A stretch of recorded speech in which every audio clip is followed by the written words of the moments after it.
time. This flowing thing whose current we can't resist, that just flows right on by, and we get caught up in it. We can't ever stop. It just goes and goes and goes. And sometimes the flow is so strong and so constant that it can be easy to fall into our routines, to fall into our cycles, and simply go with the flow. But when we flow by, when we give in to that current and don't notice, we don't notice all the things that aren't flowing, all the fantastic structures that are standing still. And the thing is that is the first thing that at Rosh Hashanah does, is it says, stop sleeping, stop just doing, stop just going with all of these things put together, is the reason that this day has such awesome power. There is no measurable phenomenon, no scientific instrument, no piece of empirical evidence as we could point to that would tell us why this day is different from any other day. But we can take, when on this day, in a sense, we stop flowing with the river. Time stops. We go outside of time. We are no longer servants of time. And as Yehuda Halevi put it in one of his poems, those who are servants of time will always be slaves, while those who are servants of God alone will be free. Rosh Hashanah is a time within time when we can escape time. And remember that though that current may seem circular, that though it may feel like we are caught up in cycles of night and day, in cycles of hour to hour, in cycles of week to week, the circle is like a spiral. And that if we focus on the place in our souls that is divine, we are not just circling constantly, but we gain the ability to move in a spiral. Circling, yes, but elevating ourselves with each rotation.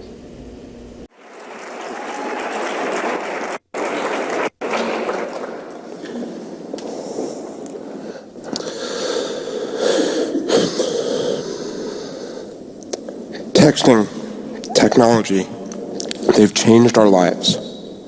And they have the potential to change the Jewish future.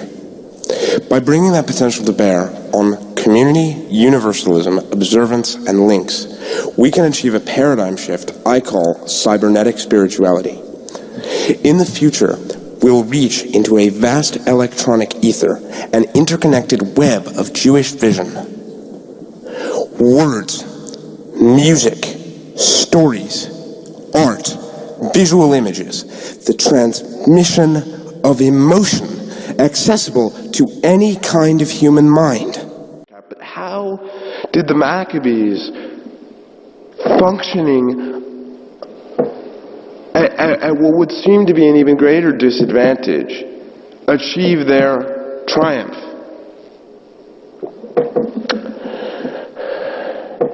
In order to answer this question, I want to elaborate on the theme I discussed the last time I was here speaking, and that was about the ways in which evil and the ravages of nature and the struggles of man exist in the same way the fires of the blacksmith's forge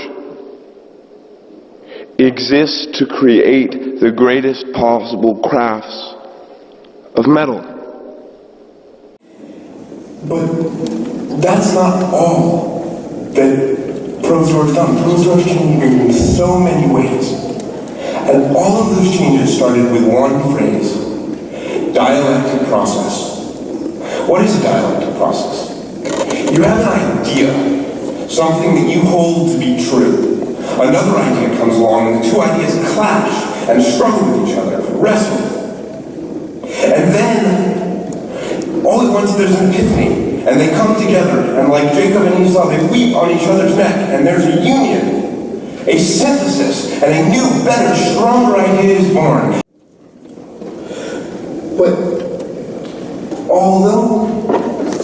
But the thing we know today is that this is not an ending.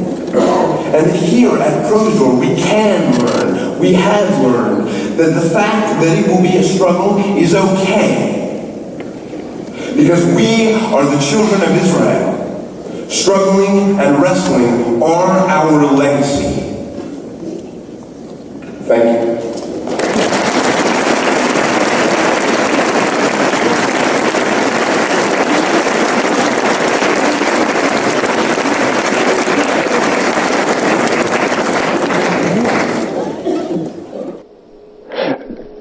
They're coming at us slowly. So we can leave the crisis for tomorrow, and the day after that, and the year after that, and the decade after that.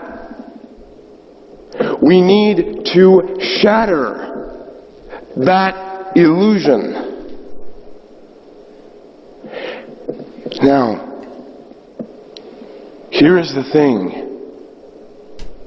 When you start thinking to yourself, I am doing these things, I am making changes in my own life, I'm attempting to spread new ideas, to change the society around me, to avoid a threat. You start thinking, what am I? What is the point to existence if all I'm trying to do is to survive? What is the point of existence? What is the point of life if all I'm trying to do is escape the darkness? That is the true story. That is the true miracle of Hanukkah. Because the Hanukkah story says to us, in the darkest time of the year, as you approach the winter solstice, as you are in the thick of trying to avoid the blackest blackness and the point of ultimate crisis,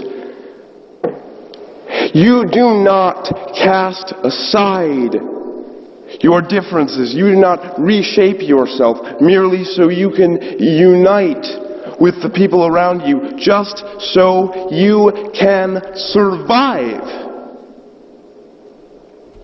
Because it is not just about reclaiming, it is not just about killing the Greeks, it is not just about eliminating the threat.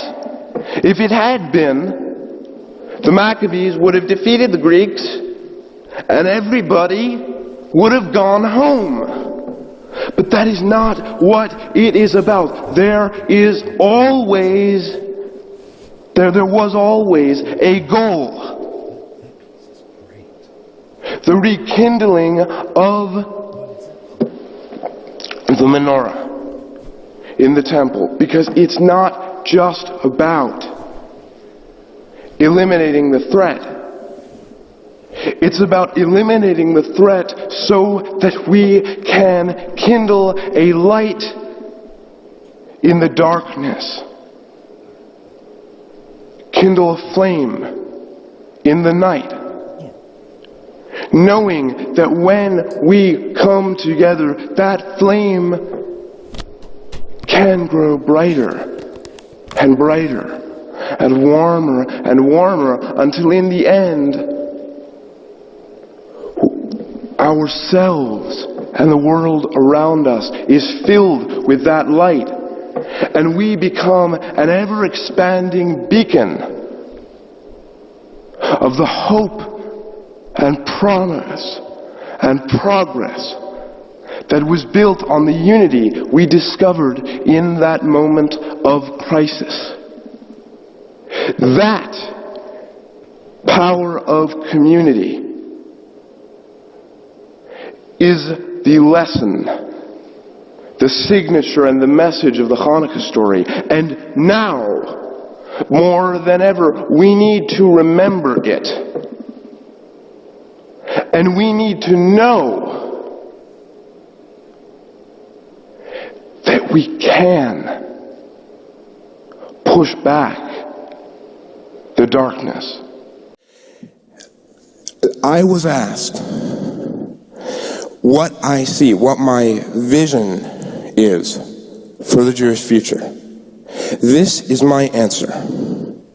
I see us all embracing cybernetic spirituality, and I see you online.